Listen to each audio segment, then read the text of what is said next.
que tous ceux qui furent insouciants, que tous ceux dont le cœur fut endurci, que tous ceux dont les regards ont perdu le peu de sensibilité dont ils pourraient se munir, que ceux dont la situation est telle s'imaginent sur leur lit de mort, et que le départ et le voyage vers une demeure où l'amitié ne sera d'aucune utilité ne cesse de s'approcher, et que le temps lui est venu concrétiser. Que chacun d'entre eux s'imagine les gens la montée de son décès, sa femme et ses enfants dont les pleurs ne cessent d'augmenter, les médecins qui donnent le maximum afin que sa vie soit préservée, tous les remèdes te furent donnés, tous les médicaments te furent donnés pour que tu vives. Tous souhaitent que tu vives, mais Allah veut que tu meurs. Tous souhaitent que tu vives, mais Allah veut que tu meurs. Imagine-toi dans cet état, le visage pâle, tu deviens de plus en plus terne, ta peau se ride. Imagine-toi devenu muet, ne pouvant plus prendre la parole et t'exprimer comme tu le faisais auparavant, les membres de ton corps paralysés, ton cœur a perdu la force qu'il avait autrefois, tes battements diminuent. Des fourmillements apparaissent au bout de tes doigts, des picotements remontent à travers tes pieds. Imagine-toi sur ton lit de mort, souffrant des douleurs et souffrances de cette vérité que nul ne peut ignorer, ces souffrances dont nul ne peut saisir la réalité, si ce n'est celui vers qui chacun est voué à retourner. Omar ibn Abdelaziz, radiallahu anhu, nous décrit la mort par les propos suivants. On m'informa que l'ange de la mort a retiré l'âme des hommes, de leurs veines, de leurs nerfs, de leurs cheveux, de leurs os, et on m'informa que la douleur ressentie par l'âme, lorsque l'âme passe d'un membre à un autre, est plus intense que 1000 coups d'épée, et on m'informa de même que si la douleur ressentie par un seul cheveu du mort était placée au-dessus des cieux et de la terre, ces derniers auraient fondu. Imagine-toi sur ton lit de mort, sur le point de quitter ce bas monde, et de rejoindre l'au-delà, ta femme et tes enfants autour de toi qui pleurent, et les médecins qui font tout ce qui est en leur possible afin que tu vives, mais en vain. Imagine-toi ouvrant les yeux, et tout d'un coup, qui au loin s'approche de toi. Ce sont les adjoints et l'auxiliaire de l'ange de la mort. Ils s'assoient auprès de toi. Imagine-toi t'évanouir et reprendre la raison. Tu aperçois ta femme et tes enfants. Tu espères continuer à les voir, mais soudain, l'obscurité, plus rien. Tu entends leur voix, ces voix qui t'étaient si chères. Soudain, un silence, un long silence. Puis tu les entends à nouveau. Mais, au bout de quelques minutes, le silence est de retour. Imagine-toi, couché dans cette chambre, qui devient de plus en plus étrange. Elle devient très étroite, jusqu'à prendre la taille du trou d'une aiguille. Puis elle s'élargit, jusqu'à devenir un énorme espace vide, dans lequel tu te sens si seul. Imagine-toi, serviteur d'Allah, sur ton lit de mort, les adjoints de l'ange de la mort auprès de toi. Puis soudainement, lors d'un de tes réveils, entre les douleurs, entre les difficultés de la mort, apparaît la grande frayeur. Tu regardes en essayant de savoir qui est cette personne qui s'approche de toi, et c'est alors que tu t'aperçois que c'est l'ange de la mort, sous apparence effrayante, sous apparence terrifiante. Le simple regard que tu lui portes pourrait t'arracher le cœur. Imagine-toi reprendre conscience entre les souffrances, entre les difficultés de la mort. Ta femme et tes enfants sont autour de toi, tu les observes longuement. Tu as alors compris que ce regard est le dernier, ce regard est le dernier, un regard plein d'espoir, un regard plein de demandes, un regard plein de compassion, un regard plein de questions. Imagine-toi ce moment douloureux, t'adresser à ta femme, t'adresser à tes enfants, t'adresser à tes frères, t'adresser à tes proches par les paroles suivantes. Ne me laissez pas dans cet état, ne me laissez pas seul, accompagnez-moi dans la tombe. Je suis votre père, je suis votre frère, je suis votre ami, je suis celui que vous avez toujours aimé, je suis votre mère. Rappelez-vous que j'ai construit les maisons que vous habitez, je les ai meublées. Rappelez-vous des capitaux que je vous ai donnés, rappelez-vous des belles demeures que je vous ai achetées. Ne me laissez pas seul. Qui d'entre vous peut ajouter dans ma durée de vie 1 heure ou 2? Je vous donnerai ce que vous souhaitez, une simple heure ou 2, pour que j'accomplisse la prière, pour que j'acquitte la zakat, pour que je me repente auprès d'Allah d'un repentir sincère. Mais tu seras dans un monde, et les gens dans un autre monde.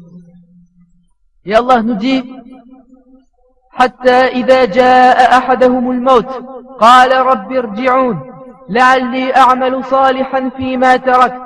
Puis lorsque la mort vient à l'un d'eux, ceux qui furent injustes envers eux-mêmes et envers les gens, ceux qui furent manquants vis-à-vis de leurs engagements, lorsqu'ils verront ce qui leur est destiné et l'horrible visage de leurs mauvaises œuvres, ils diront, mon Seigneur, fais-moi revenir sur terre. Ils diront, ô toi seul qui mérite d'être adoré, ô toi qui m'as éduqué par tes bienfaits, fais-moi revenir sur terre, non pas pour y prendre plaisir et suivre mes passions, mais pour enfin, afin que je reprenne ce que je délaissais, afin que je te voue un culte sincère, afin que je ne te tienne aucun associé, afin que j'accomplisse la prière, afin que j'acquitte la zakat, afin que je concrétise l'ordre de mon Seigneur, afin que je porte le hijab. Mais la réponse viendra telle une gifle au visage. Kalla, innaha kalimatun huwa qailuha, wa min waraihim barzakhun ila yawmi yub'athun.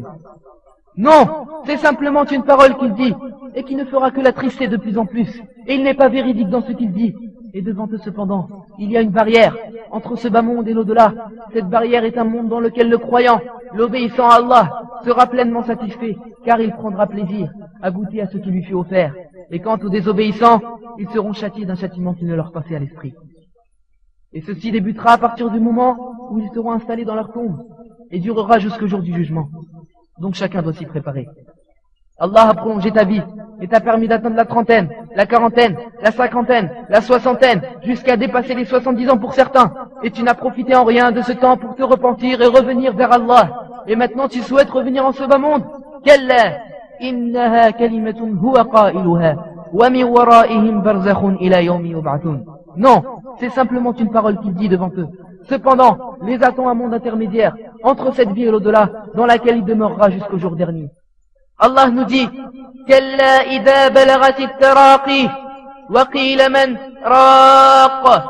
Mais non, quand l'âme en arrive au clavicule et qu'on dit qui est exorciseur, qui peut l'exorciser, qui peut la guérir, qui peut lui donner des remèdes, apportez-lui son avion privé, ramenez-la chez des médecins spécialistes, apportez-lui toute chose. Wa dhanna annahu al-firaq. Et qu'il est convaincu que c'est la séparation, qu'il est convaincu que c'est la mort. C'est à ce moment-là qu'il a la certitude qu'il va quitter ce bas monde, qu'il va disparaître, qu'il va mourir. Il a la certitude qu'il n'est pas éternel dans ce bas monde et qu'il vivait sur cette terre et récoltait de l'argent par tous les moyens, licites et illicites, comme s'il était immortel dans cette demeure. Et qu'il est convaincu que c'est la séparation. Maintenant il est sûr qu'il va partir. Maintenant il est certain que c'est le départ. Les jambes s'enlacent l'une à l'autre dans son linceul, dans sa tombe, et le jour du rassemblement. Et c'est vers ton Seigneur ce jour-là que tu seras conduit. À ce moment-là, tu te rappelleras que l'argent que tu as récolté, que les commerces que tu as fructifiés, que les demeures et les villas que tu as construites, tout ce que tu as fait dans ce bas monde n'a rien pu t'apporter, sauf tes bonnes œuvres et tes bonnes actions. Et Allah nous dit, lorsque le souffle de la vie remonte à la gorge, c'est-à-dire quand l'âme arrive au niveau de la gorge, et qu'à ce moment-là vous regardez l'agonisant rendant son âme à son Créateur. Et que nous sommes plus proches de lui que vous qui l'entourez, mais vous ne le voyez point. Pourquoi donc, si vous croyez que vous n'avez pas de compte à rendre, ne la faites-vous pas revenir cette âme si vous êtes véridique? Rendez-lui son âme si vous êtes véridique. Rendez-lui son âme si vous en êtes capable. Rendez-la lui si vous avez le pouvoir de le faire.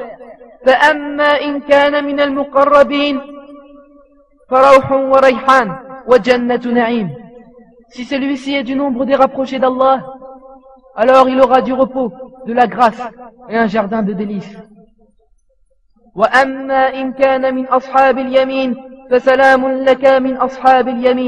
Et s'il est du nombre des gens de la droite, il sera accueilli par ces mots: paix à toi de la part des gens de la droite.